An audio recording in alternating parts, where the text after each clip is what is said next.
Il s'agit seulement pour le gouvernement d'appuyer le passif social. Il a hérité d'un actif dont il jouit, mais il doit aussi s'occuper du passif.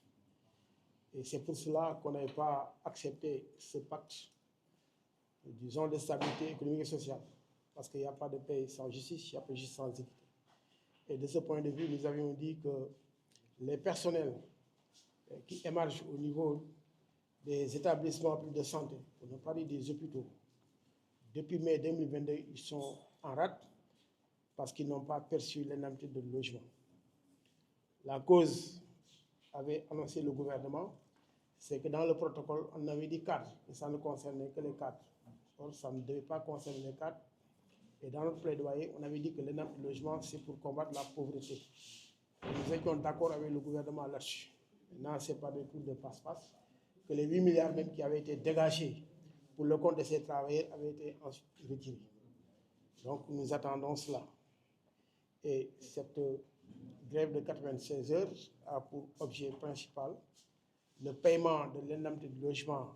à ces contracteurs des établissements de santé, d'autant plus que 2 décrets sont sortis, l'un octroyant l'indemnité de logement et l'autre aussi disant que les disparités n'existent plus parce que le décret concerne les personnels qui sont des fonctionnaires qui avaient été omis et les non-fonctionnaires. Étant donné qu'il y a plus de problèmes de fonctionnaires et de non-fonctionnaires et de cadres, que le ministre en charge des Finances règle ce problème-là parce qu'il est la co-tutelle technique des établissements de santé. C'est le ministre des Finances qui donne les subventions, c'est le ministre des Finances qui a ses agents au niveau des hôpitaux et le ministre des Finances est en mesure donc, de régler cette question-là. Il y a aussi les personnels des collectivités territoriales qui émargent dans la santé. Cela aussi donc attendre leur part parce que la négociation est collective, parce que nous sommes dans le cadre de négociation. On ne changera pas de stratégie parce que le syndicat n'a qu'une seule arme, c'est la grève. Maintenant, est-ce que vous ne devez pas dire au gouvernement de respecter ses engagements? C'est un problème de non-respect d'engagement. Nous avons, en dehors de cette question d'ordre financier, mais nous avons aussi les passerelles dans les plans de carrière. Nous avons négocié, nous avons eu des accords. Un accord, il s'applique. Maintenant, nous n'avons que la grève, et la grève aussi, c'est l'arme du travailleur, et la grève aussi est encadrée, et nous avons répondu à tout ce qu'on demande de faire pour en arriver à la grève. Ce n'est pas de gaieté de cœur, mais c'est l'État qui s'obstine, disons, à ne pas, disons, régler cette question-là. Un passif, on le solde. Nous avions dit qu'on allait faire une grève de 96 heures. Bon, si l'État ne réagit pas, et l'État n'a pas encore réagi, en tout cas, nous attendons d'évaluer le samedi prochain.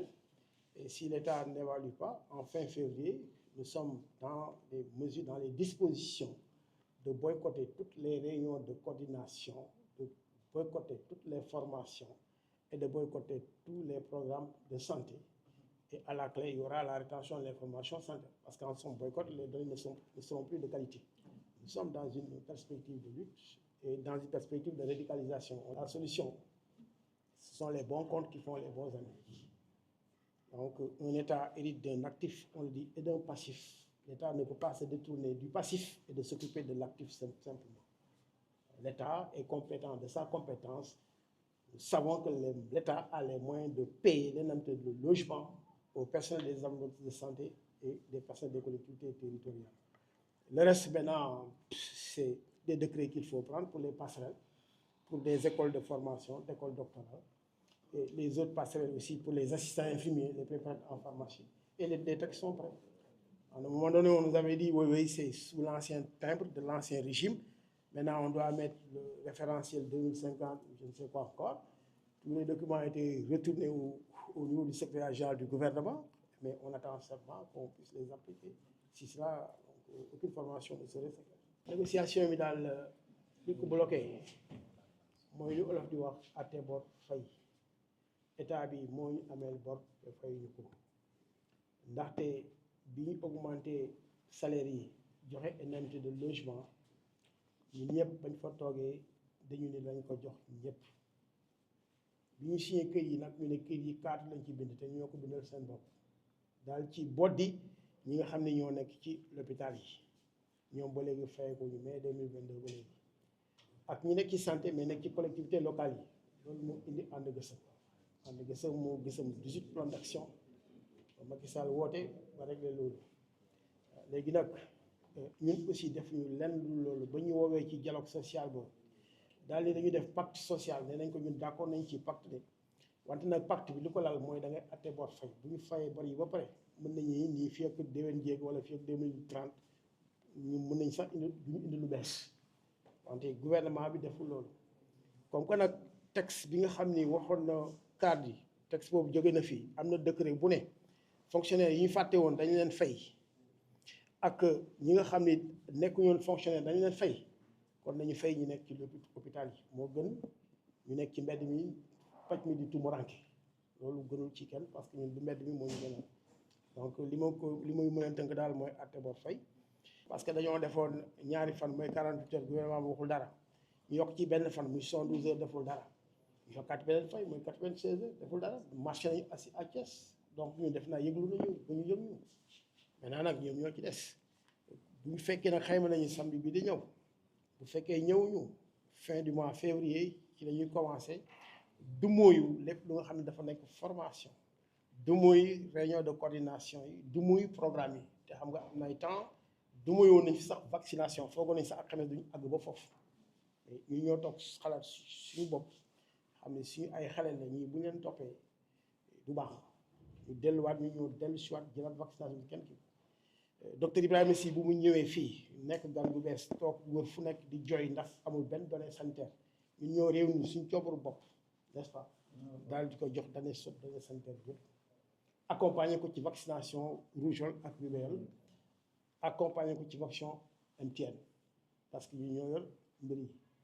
donc ku la defoon loolu yëpp di la defal grève avec service minimum ak urgence te bu ko defee mu toog këram kooku def naa ne muy indi yërmande bu bare ci li muy def même rétention de l'information sanitaire dañu ne les maladies à potentiel épidémique bokk ñu ci maanaam feebar boo xam ne bu ñu mën a alawtu yëpp parce que sax bu ñu def rétention sax que fièvre du rift ak yooyu yëpp bokk ñu ci mbir mi ak yeneen feebar yi donc ñun lu ñuy def dañ koy humaniser mais bu ñuy jàkkaarloog ñoo xam nag bu ñu leen respecté jox leen cër dañu war a respecté jox ñu cër parce que kenn ëpp ñu maanaa ci dëkk bi ak ku mën doon loo mën a def da ngaa wér mais doo leen bind lettre ba ñu tontu doo leen téléphoné ba ñu wuyu la donc ñu ngi seen i mbir waaw ñu tam du ñu nekk suñu mbir nguur lépp lu mu bëgg a def rek mën na ko def parce que taroon na fi lool ak Covid bi le président bi fi nekkoon 1000 milliards 1000 milliards la génnee rien que pour ñu jënd ko ay ceeb ak ay macaroni ak ay du mu ñëw donc nguur gi bu ko bëggoon réglé tey jii balaa tamit mu réglé ko donc loolu suñu yàqin la wante nag lu ñu mënul comprendre comme ni nga ko wax nii comme que ministère de la santé gouvernement bi mënul financer système bi yëpp parce que partenaire dañ koy jàppale fenn fii li ki nag bu la jàppalee fenn bu fa jógee da nga jàppale sa bopp parce que da doon góobe rek te léegi comme que affaire programme yu bare ay tuberculose ak yu mel ni commencé di sox ak yu mel parce que partenaire ñu doon jàppale am nañu ñaar fukki ak ñeenti agent yoo xam ne nii dañuy formé wu en master pour suppléance rénale maanaam roño bu nga xam ne jaga dina nan lañ koy fexe ba jaga ko bailleur bi moo leen doon fayal de ren ñu xëy ils sont en deuxième année de ñu leen mëntuñ leen fay parce que bailleur bi dem na ñoo xam ne bàyyi nañ seen liggéey nag xam nga loolu jaaduwul li ci des nag mënuñu nangu aussi Adja Aïcha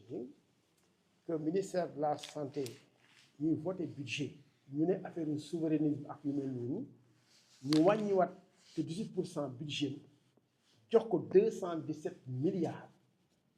te besoin de santé diñ ko wax fu nekk balaa nit ki juddu lay am besoin de santé même bu génnee àddina même léegi autopsie boo fayul 200 000 la defal même à la mort il y a des dépenses en santé. Au même moment ministère de l'éducation nationale 990 milliards boole kooku bokkul ak li ñu jox formation professionnelle technique bokk la ñu jox enseignement supérieur boo dajalee milliards yooyu yëpp santé 3% la am te chef d'État yi ñu engagé woon à Abuja ñoom Ablaye Wade en 2001 ñu ne 9% la OMS wax mais ñun ñëpp engagé woon pour yóbbu ko 15% soo ko demul 15% nga jege ko mais at mu nekk ngay jëm mooy gën a sori 15% nga bëgg nit ñi wér mais moo tax muy man muy kenn ku ci def hôpital bi nga def les bilan léegi doo dellusiwaat wala bi nga lebi doo ñëwaat pour lan moo ko jar donc bu dee ménages yi ñooy def 52% statistiques ñoo ko wax statistique yàggul noonu ñu ne ménages yi ñooy def 52% état bi def 26% partenaires yi joxe 22%. Partenaires nag ñu ngi dem seen yoon donc loolu mooy wax te bu ñu continuer rétention bu ñu defee rétention information ñi fi nekkoon parce que bu ñu lay joxee koom dañ lay laaj ay indicateurs soo ko mënul wonee dañ naan la alal ji ma leen foo ko def et ensuite boo amul temps boo amul information sanitaire yéen li ngeen defee information doo mën a planifier benn activité donc war nañu seetal mbir yi xam ni du question jaay doole ñun lu ñu moom la ñuy laaj ñu lu ñu moomul du bees c'est pas une revendication de conquête